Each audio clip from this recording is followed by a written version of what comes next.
Good day and welcome to Letters and Politics. I'm Mitch Jeserich. Today I'm very happy to welcome to this radio program Jefferson Cowie for a conversation about his book, Freedom's Dominion, a Saga of White Resistance to Federal Power.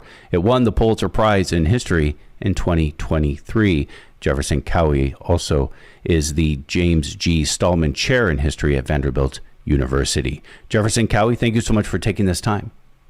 Happy to be here, Mitch. What I really appreciate about your book is I have long wondered and thought to myself and even asked to myself, what does freedom, the word freedom, mean? I actually also think about this with the word justice. But for our conversation, we'll keep it to freedom. And I say that because everyone cries for freedom. Everyone wants freedom. Everyone says it's foundational to their political beliefs, this idea of freedom. But different people clearly have different ideas of what freedom actually means. That's exactly right. And that was the very impetus behind this book, is listening to political discourse, watching politicians and regular people talk about freedom and realizing we do not have a shared definition or even shared values around the question of freedom. And so I wanted to find out what this idea, this American creed meant, what's in that sort of murky vessel, and take it all apart and figure out how it worked in American history. And that was kind of the project that I began with until I narrowed it down to, one place to try and figure out how it worked. And that one place is Barber County in Alabama. That's right. Yeah, this little county in southeastern Alabama, right on the banks of the Chattahoochee River, across the river from Georgia. It's right in the Black Belts, which is a band of rich soil, cuts right through the county, and that's the sort of center of cotton production that swoops sort of like an arc through the Deep South. And so it has this kind of combination, as much of the Deep South does, of a sort of settler colonial history, that is people taking over the land of other people and living there, as well as chattel slavery. So it's an interesting and actually globally fairly unique combination to have both of those things that we see in the South. There are plenty of slave societies, plenty of settler colonial societies. And then you sort of back that up with this small R Republican set of values, this commitment to freedom that we see coming out of the Revolution, the American Revolution. And you have a very interesting idea of how freedom develops as, I argue, the freedom to dominate the land, the labor power, and the political power of other people. And that's an element of freedom we don't often think about, is the freedom to dominate others. We find this ambiguousness of the word freedom right at the beginning. The revolutionaries were calling for freedom. Of course, slaves wanted freedom too. Mm-hmm. That's right. Yeah, and many people actually saw their freedom as the freedom to enslave. And that goes all the way back, actually, to the origins of the idea of the word freedom. If we roll back the clock all the way back to the ancients, and we look at the birthplace of freedom and democracy, the Athenian republics, we see that the idea of freedom emerges in a tension with the idea of slavery. To be free was to not be a slave, because we have to remember that the first democracies were slave societies. But it went one step further, and that is, it was not just not being a slave. It was also, to be free was to have the capacity to enslave, right? I am free to enslave somebody. And now we have a kind of different twist on this idea that makes its march through Western history and lands us in Barber County in a chattel slave society that is requires the white settlers to take the land of others. And this is core, as you say, with the revolutionary tradition. It's not just slavery, but one of the key demands, it's right there in the Declaration of Independence, is to allow Western settlement over the crest of the Appalachian Mountains. The freedom to take that land that Britain didn't want us over there because they didn't want to get entangled in all sorts of wars with indigenous people. So they tried to keep everybody behind the proclamation line of 1763 that went across the crest of the Appalachian Mountains. But the Declaration of Independence idea of freedom was land. We want access to land that they regarded as open and free and available. Because Britain, more or less, not perfectly, but more or less, was abiding by treaties that they signed with indigenous people. It would be a reach to say that completely, but more so than the settlers. So, and it wasn't necessarily, I think, because Britain wanted to keep the moral high ground on this in terms of treaties, but in fact, they were trying to shore up an empire, and they couldn't afford, wars in Ohio and Georgia and places like that. They needed to contain the borders of the empire. You write significantly about Orlando Patterson, sort of the great historian of slavery, from chattel slavery all the way to ancient slavery, and he lines out sort of what you use, these different threads of what freedom can mean. Right. This goes right back to your earlier question about the many versions of freedom that are available are sort of in the mix. And so Patterson goes all the way back and says, what is this thing we call freedom? And he takes it apart into three pieces. And he says these are three notes that form a complicated chord of freedom. The first one is something we all know and respect, and that is sort of civil liberties, the kind of stuff we see in the Bill of Rights, freedom from the state and coercion. The second one he regards as the freedom to build and maintain your own political community, to participate in the way your world is run. So the right to vote, the right to partake in the town hall, to be part of the commonweal. And the third, that I call sort of the dark note of freedom, is the freedom to oppress others, the freedom to take other people's land, the freedom to enslave, the freedom, what I call the freedom to dominate. He calls it sovereignal freedom, which is a very clunky term. But this is the core question that I'm interested in how it plays out in Barber County and other places, but really Barber County. And what was interesting to me once I got into the record was how much the first two notes in this chord of freedom were mobilized to protect the third, which is my political community I will participate and be involved in so that I can maintain my freedom to dominate. And then the final piece of this whole puzzle is that this kind of local version of freedom is in constant tension with federal power.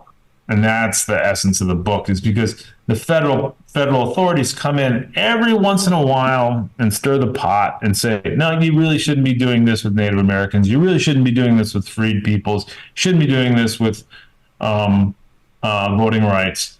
And then this local freedom to dominate is really mobilized against the illegitimate federal authority that, in their eyes, that comes in to mess with their freedoms. And so this sort of rich history of fighting federal power, of resisting federal power, because federal power is the one thing that threatens this local freedom to dominate others. It almost sounds like local control versus federal control. Right. Yeah. This is the history of what we used to call states' rights. And states' rights was code for who has the right to control the state. And that was the case. That was the battle around the Civil Rights era. It was the battle around the Civil War, and well before that. And but yeah, what I look at is what Madison called a compound republic, and this is what makes this not just a local history, but Madison saw the compound republic as not just there's the federal level, there's the state level, and the local level. And so when we talk about the state, we're really talking about this sort of this dynamically charged system of governance where we don't always know where power rests. Is it with federal authority, state authority, or local authority? And the power to coerce, the freedom to coerce, is most virulent in our story on the local level. So this idea that these different levels of state power are in constant tension with each other, and obviously explode in the Civil War, is central to understanding American history and overlooked, I think, as possibly the central political problem in American constitutional history. I hope this doesn't sound outrageous, but I just, again, getting to this ambiguous notion of the word freedom, we're going to get into Barber County in just one moment, I promise. But to take it on a very global scale, I mean, you're talking about local government versus sort of federal government or control.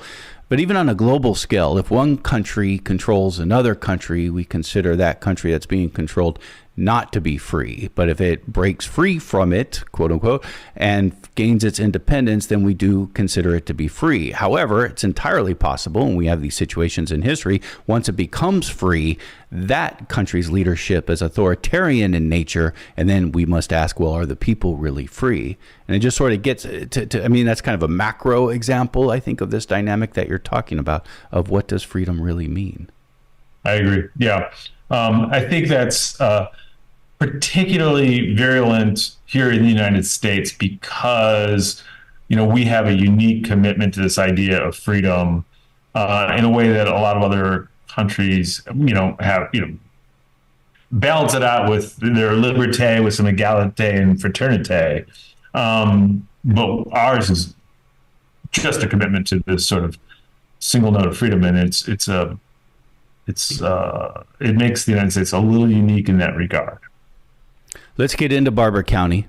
Again, this is in Alabama. You go through about 150 or so plus years of history of this county. And this is where George Wallace is from, Governor George Wallace, in the middle of the 20th century. But at the beginning, you draw a line from none other than Andrew Jackson to George Wallace. So let's begin with Andrew Jackson, because I did find this interesting. Andrew Jackson, just quickly, early president, an important considered founder of the Democratic Party, but always, what do we mean when we say founder? Was a white person's populist, took on the big money of his day, brought down the federal bank, the national bank of the country at the time. Also today, he is better remembered for his policies around Indian removal and for his fierce support for slavery. Thinking of, and I think he's best remembered today for Indian removal, I wasn't surprised then. And he's also an idol to Donald Trump. Donald Trump said he models his presidency after Andrew Jackson. So all that put out there, I guess I wasn't surprised to see that your book in this history begins with Andrew Jackson. But what did surprise me was how. And that being, and yes, Andrew Jackson was responsible for Indian removal, but your book starts with how he actually angers the local control, the locals, the white people anyways, near Barber County, because he's trying to enforce treaty rights that were signed with the Creeks. Tell me about that.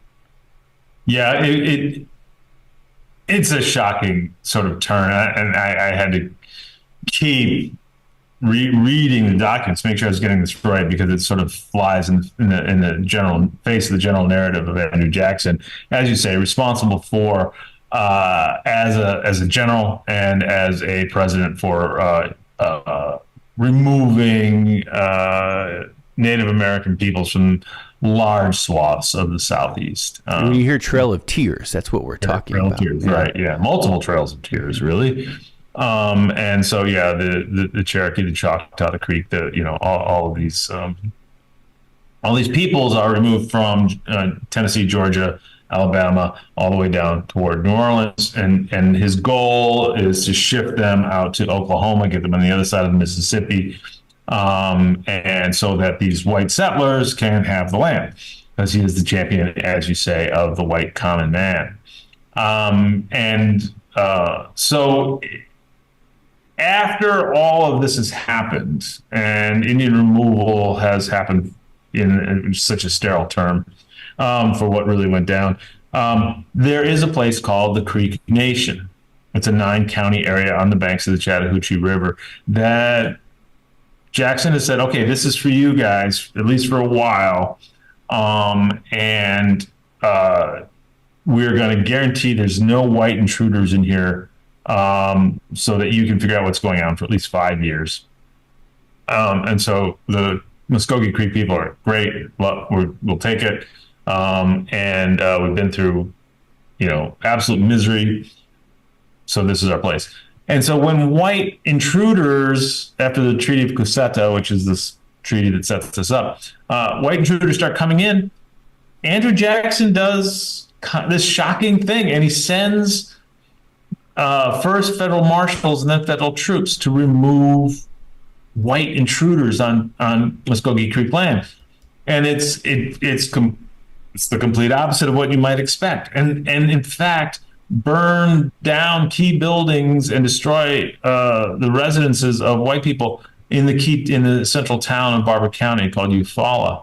So he attacked them. Pardon? He attacked them. Yeah. No, it's incredible. And sent them back across to Georgia. Forced march, sort of hardly a trail of tears, but certainly, they're pushing white people out. And so what happens is this town is born with its freedom to take land. This white town is born in 1832 in fighting the federal government for its freedom to steal the land of the Creek people. So they're already, day one practically, at war with the federal government about their freedom to take the land of the Muskogee Creek people. And so, it emerges just as an immense flashpoint that illustrates the entire sort of arc of the book, because this theme is going to come up over and over again, where the federal government comes in, tries to do something to support either indigenous peoples or Black people, and then is the local people fight for their freedom against federal government. Do you think this is the beginning, the birth of the sort of this idea of white victimization? It is. It's very much. Yeah, I don't use that phrase because it's sort of I try to not use anachronistic phrasing when I in my writing. I try to kind of stick to the vernacular of the time a little bit. But absolutely, yeah. This is all sorts of histrionic cries about the plight of the free man being oppressed and victimized by the federal government are all over the place in the 1830s. And in fact, the entire state, Jackson won every county in Alabama, and they go against him, and they're already talking about seceding from the nation because of their fight to be able to control Indian lands for themselves and rather than the federal government. And then there's some wild characters involved in the book that kind of stoop to kind of a terrorism to try to destroy the federal troops that are there in the name of their own freedom to steal land. What was the vernacular at the time? Like, what would they say? Yeah, it was freedom. I mean, that's the amazing thing is in the book, I basically decide to allow liberty and freedom to be the same idea. Political theorists might differ with me on this, but I basically say within the vernacular that they're synonyms. But if you take both of those words, they saturate the entire discussion with the federal government from the Treaty of Cusseta in 1832 all the way up through Wallace and all the way up to the storming of the Capitol on January 6th. This sort of neo-Confederate or pre-Confederate idea of freedom freedom is from the federal government so that we can do what we want with local sources of political and economic power. So freedom to take land and freedom to enslave. That's right. This is Letters on Politics, and we are in conversation with Jefferson Cowie, who holds the James G. Stahlman Chair in History at Vanderbilt University. And we are in conversation about his book called Freedom's Dominion, a Saga of White Resistance to Federal Power. Last year it won the Pulitzer Prize in History. So this idea, the freedom to enslave, obviously that gets us to the Civil War. Alabama would succeed from the country, from the nation, and then the next big part of the main part of your book, or one of the main sections of your book, is about Reconstruction. This is after the Civil War. This is when the North wins. This is when early on Republicans, even led by the radical Republican Thaddeus Stevens, who wanted full equality for people who were formerly enslaved and for black people and for free people who were free blacks as well. He wanted even economic equality. He didn't get exactly what he wanted, but he's leading the charge here. And so you do get a federal government presence. The military does go into the South and begins to enforce sort of the 13th, 14th, 15th Amendment to the Constitution.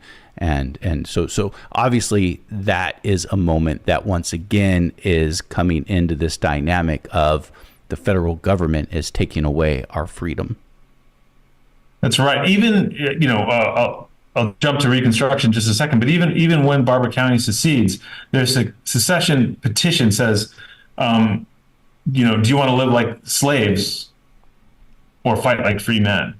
And it's really interesting. These are slaveholders saying, do you want to be a slave? Do you want to be a slave to the federal government? Because it's going to take your freedom to enslave other people. It's a very complex and dark sort of logic, I think, around the question of freedom. Do they wrestle with that dichotomy? Do they wrestle with that dichotomy? I'm calling for freedom, so that it's not even like trying to intellectually make it work. No need. No, it's obvious.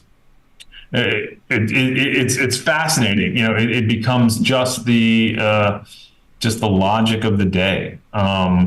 If anything, it's white supremacy, right? We're white people. They're a different race. We're not the same. Right.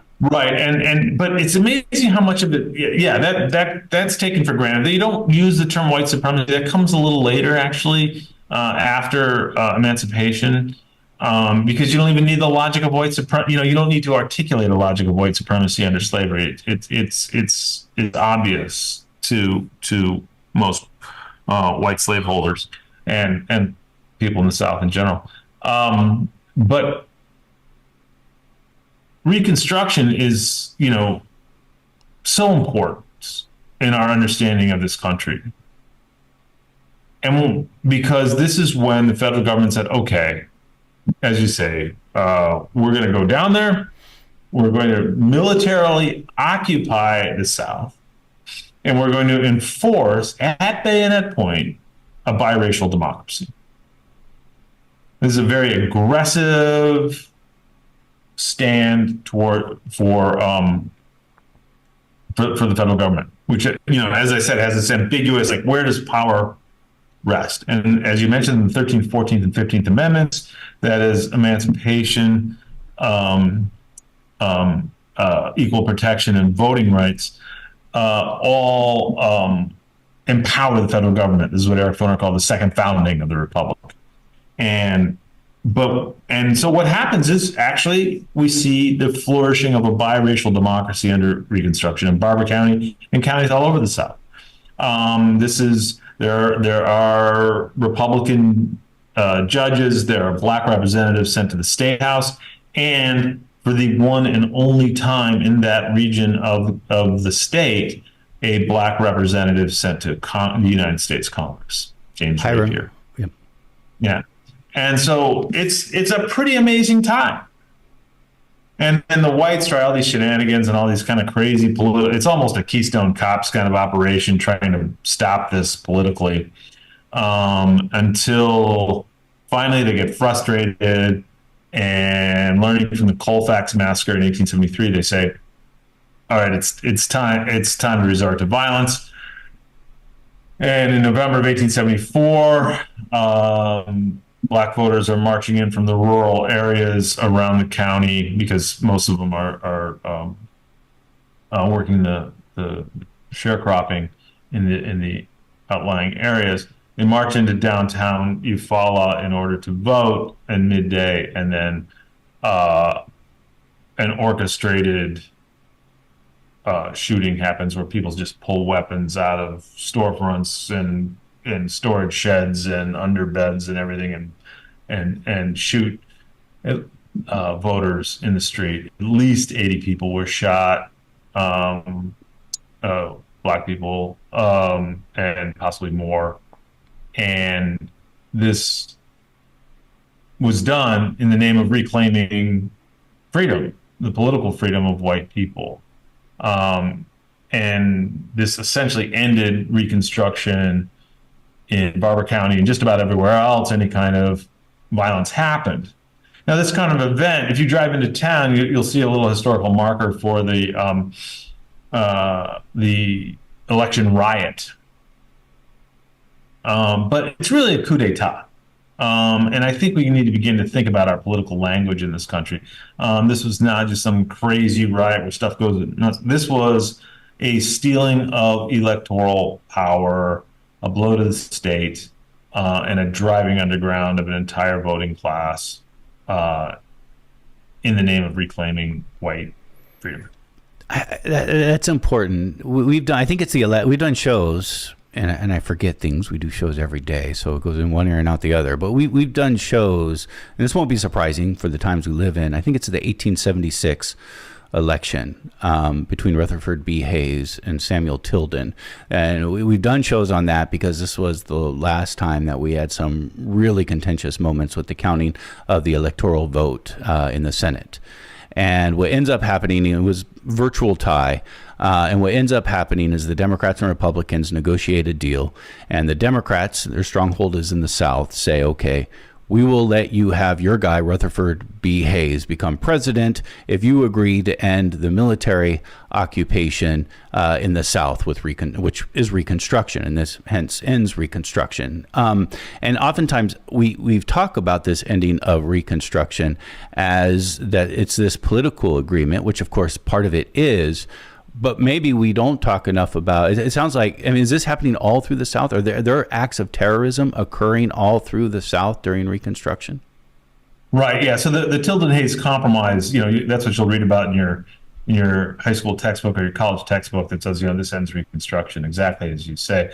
But in 1873, 1874, and 75, there are these local uprisings all over the place, and we're learning more and more about the local nature of these, where long before the political compromise, and in fact allows a political compromise to unfold 3 or 4 years later, we're seeing local seizures of power. And part of this, or the central part of this, is the fact that the federal troops are waffling at this point. They've been through a civil war, they've been through Reconstruction.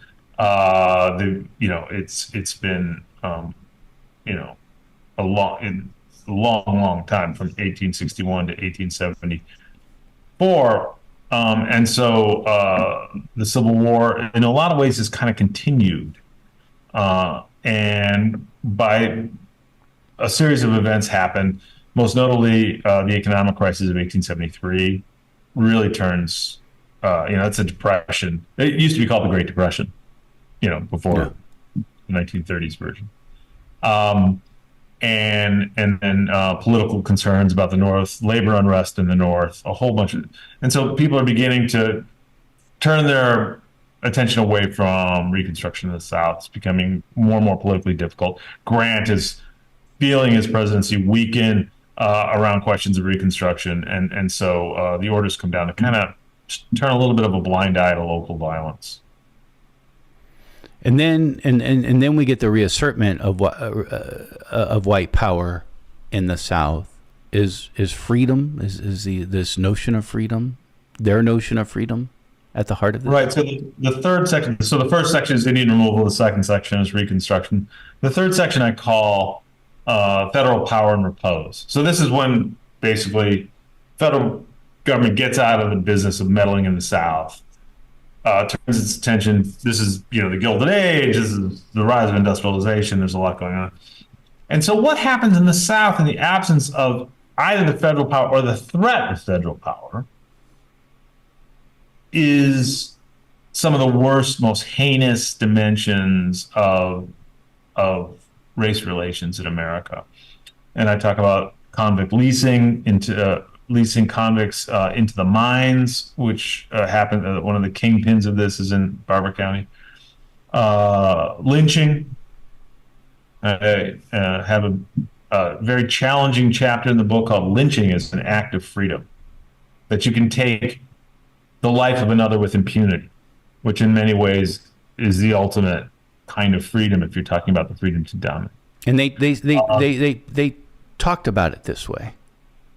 They talked about it like a little bit. They talked about constitutional authority being created by the local people, that the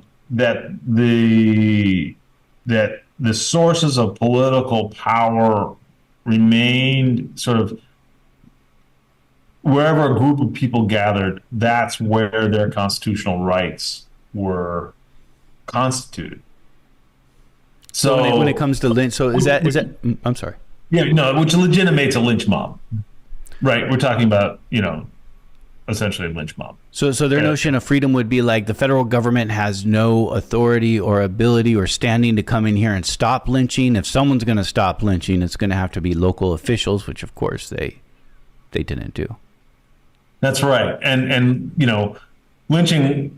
Attempts to pass anti-lynching laws were pushed in the 1920s and 1930s, and even it was the Republicans were theoretically in favor of it, but never really did anything about it. And then when Roosevelt comes to power, it looks like he might do something. They hope in the 1930s, Franklin Roosevelt, but he needs the Southern vote. So here's the Southern dilemma, where he needs white Southern votes. So he can't do anything to intrude on that power, to threaten that political bloc. So he's basically afraid that if he passes anti-lynching legislation, he's going to lose on Social Security. He's going to lose on labor regulations. He's going to lose on financial regulations. So he turns a blind eye to the race question in order to maintain his political coalition. Then comes World War I, and then after World War I, many Black Americans are returning from fighting in World War I, and you begin to see sort of this groundswell of occurring for civil rights that then would even balloon more so after that, after World War II, and they're calling for freedom, and they're using the word freedom. How does places like Barber County respond to that? Right. Aggressively. Yeah. So it's sort of a contest over the idea of what freedom means. We talked about this conflicted idea of freedom. And in the Cold War era, after World War II, where freedom is such an animating idea, because the Soviet Union's not free and we are free, according to the ideas at the time.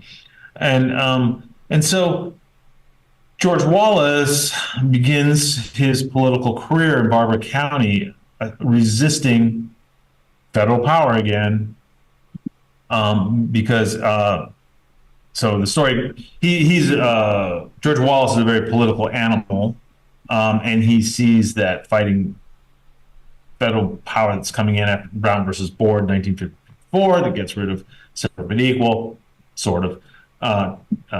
Officially, if not in reality, gets rid of separate but equal. And then the Civil Rights Act of 57, he which is, we don't always think about that one, but what happened was that Civil Rights Act allowed the Department of Justice to look at voting records. And George Wallace made this big stand about, I'm not going to let the federal government come in here and look at our voting records.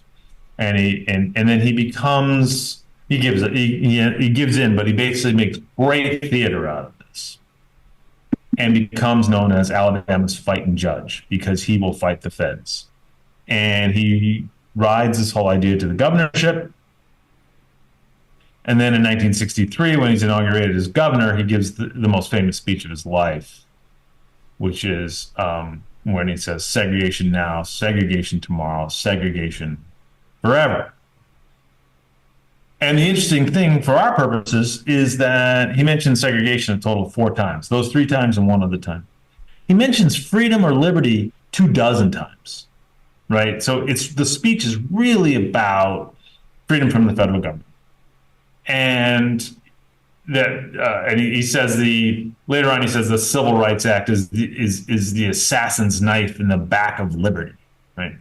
And this kind of idea that the federal government in Wallace's rhetoric is sort of always amassed on the hillside outside of town and ready to come in and steal your freedom. And he does very, very well with this. Meantime, voting right, black people voting rights and civil rights and desegregation, and they are making claims for freedom. So Martin Luther King, for instance, that very summer that Wallace invoked freedom 24 times, he evokes freedom, I think, 16 times or something like that in his "I Have a Dream" speech. So you have kind of the conflict over the nature of American freedom right there. Emerging from Alabama, but obviously a national debate over whether it's a local states' rights thing, freedom from federal power, or whether it's federal power itself. So think of it this way. If you are interested in what I call white freedom, this sort of local freedom to dominate, you want citizenship to be as local as possible. If you are either going all the way back to the indigenous history story, if you are a Native American, or if you're an African American, you want your citizenship to be federal. Because if you have federal citizenship, you're going to have completely different protective system. So all those civil rights actions you hear about, the march over the Edmund Pettus Bridge, or what's going on in Birmingham, or anything, those aren't just local things. Those are local events designed to trigger federal action so that they can get this into federal courts and federal laws, because federal protection is the key. Federal citizenship is the key to minority rights. Dwight D. Eisenhower would send in the National Guard to enforce. 101st Airborne. Oh. Yeah. I mean, yeah. It's, right, exactly. And that's a classic example, right? So you have this local dispute, and Eisenhower, who is no champion of civil rights. I mean, he is, that's not to say he's overtly racist, but he just doesn't want to rock the boat. He's not interested in championing this.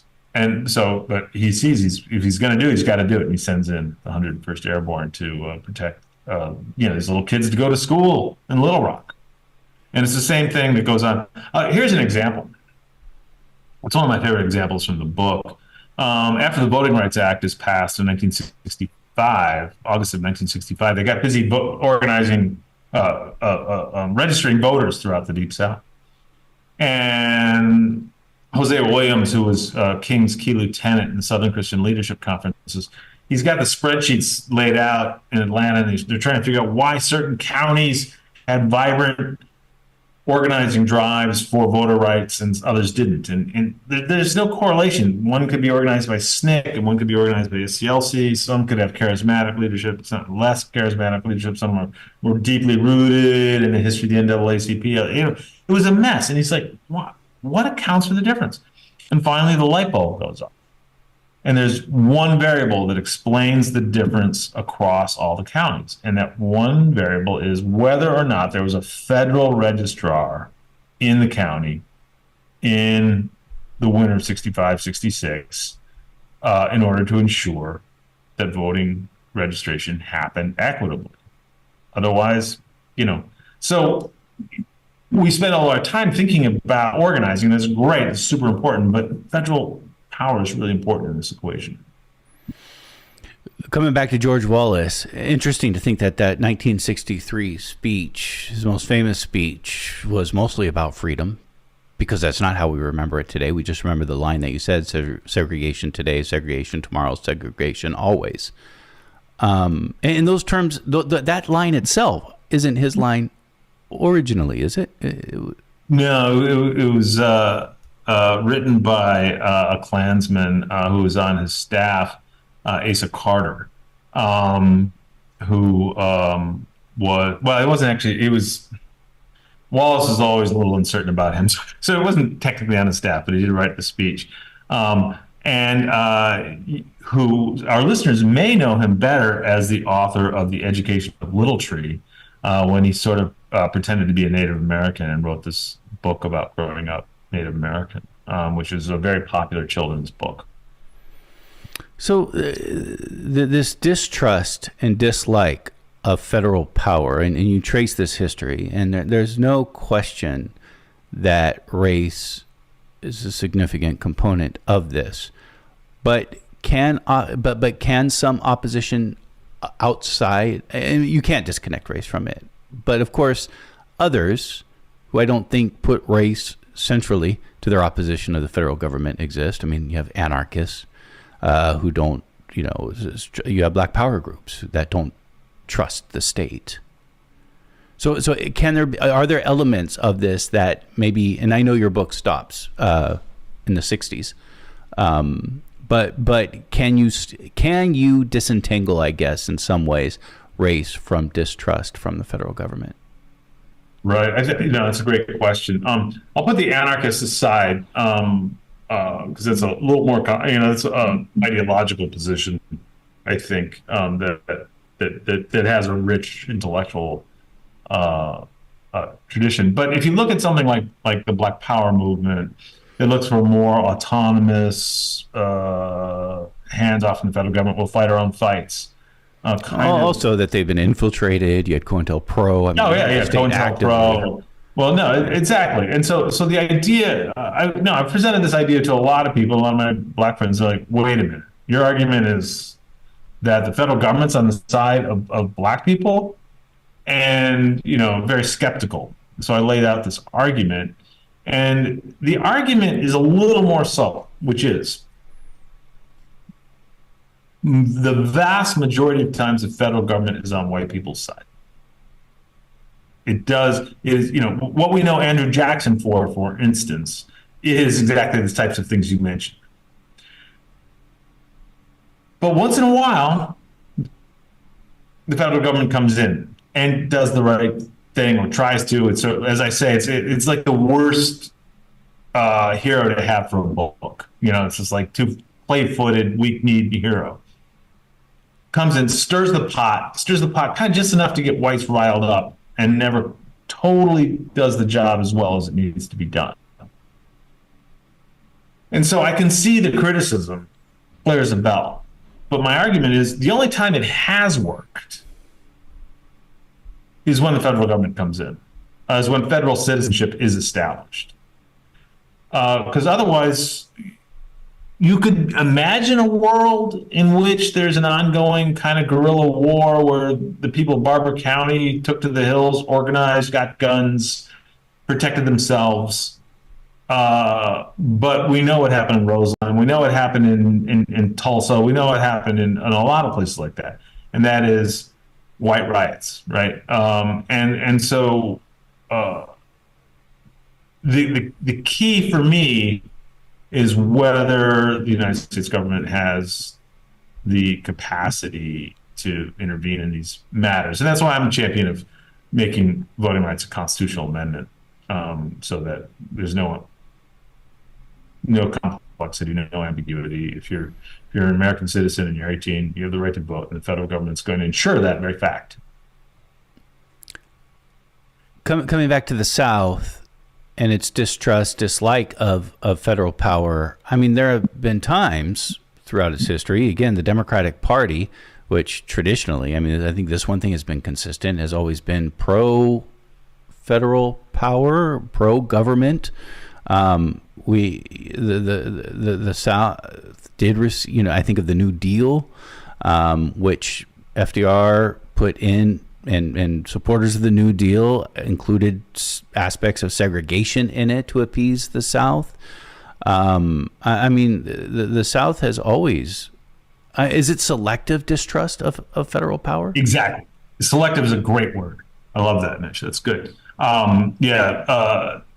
So the New Deal is a classic example because it's really, we want some things, we don't want others.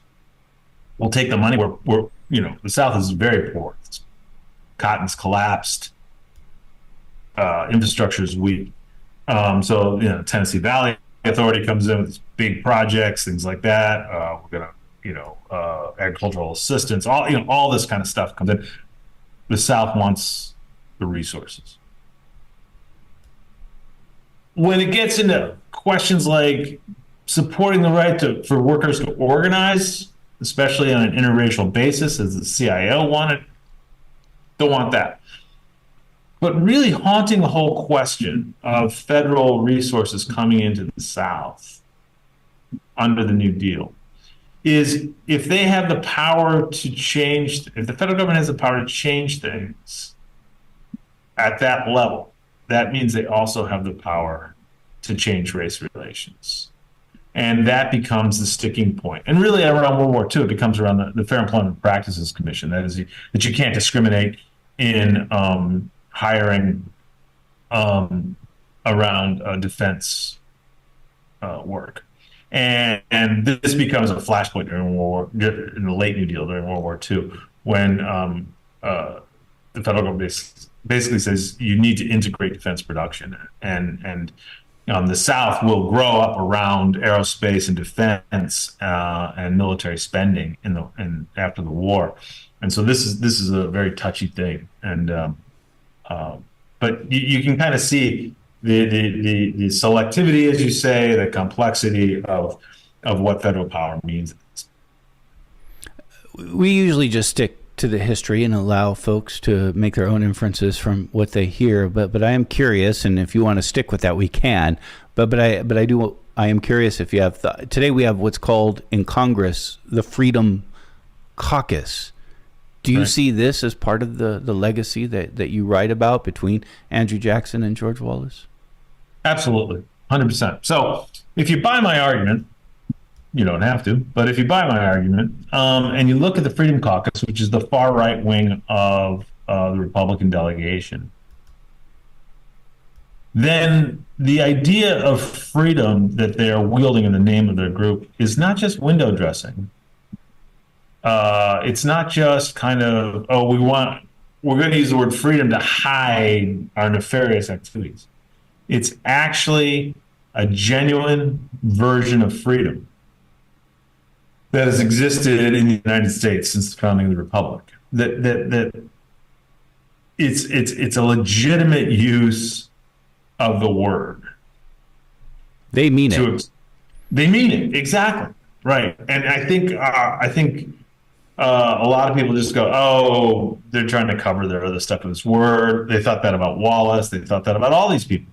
But in fact, if you actually look at it, I actually think this is how freedom works, that there is this really problematic, dark, manipulative, dominating version of freedom that is very powerful, very virulent throughout history. And those guys, Jim Jordan and all those guys, are the inheritors of that, as are the sort of neo-secessionists of January 6th. And so it hasn't gone away. And this is, one reason I sort of say, let's stop talking about freedom and talk about democracy. That's kind of my solution is, freedom is you can run away from things. It's about seceding. It's about getting out. It's about not having responsibilities. It's about the open road and listening to rock and roll and carrying a gun and, whatever you want. Democracy requires that we make compromises, that we meet in the public sphere, that we talk about this stuff, and most importantly, that we have institutions that require us to give up some freedom in order to participate with others and recognize the rights of others. So my general argument is think more about democracy maybe than freedom. That's a whole other conversation that we don't have time for now. But as I started our chat with, I usually, I'm always asking myself, well, what do people mean by freedom? I actually wonder, what do people mean by democracy as well, as you indicated at the very top of our show.